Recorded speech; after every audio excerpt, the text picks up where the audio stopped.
I went to South Africa because I had a Fulbright position. I was a senior Fulbright scholar, and those are given out by our country that people from the U.S. can go and make friends, get to know more about other countries.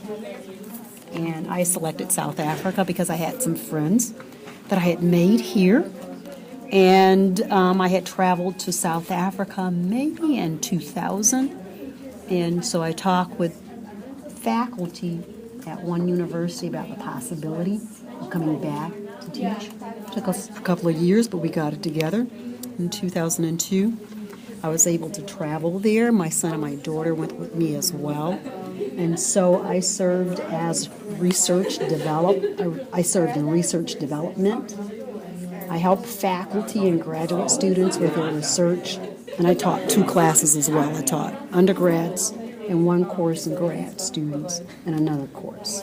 So it was, South Africa was one of those unusual ones. It had I think a 10-month appointment or maybe 11-month, and I requested additional time, so I stayed over a year.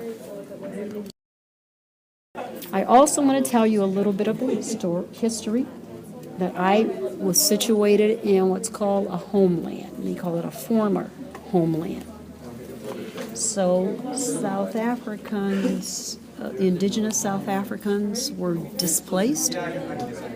They were taken off of their land, their original property, under apartheid, and pushed to different, we're talking about indigenous South Africa, pushed to different parts of South Africa.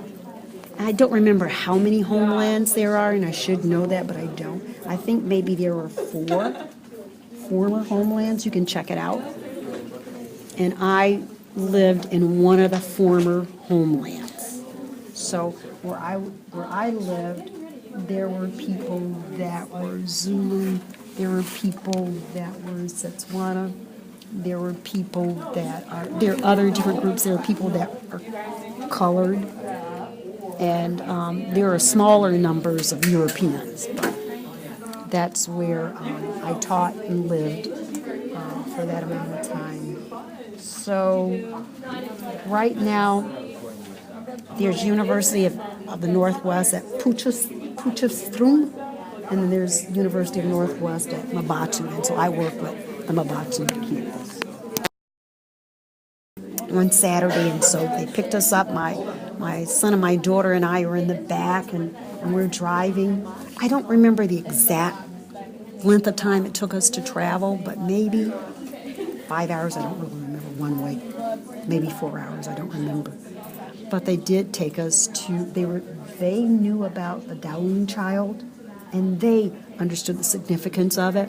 At that particular time, I did not, and so we actually went to the site where the Tuang child was unearthed. Yes, where it was found.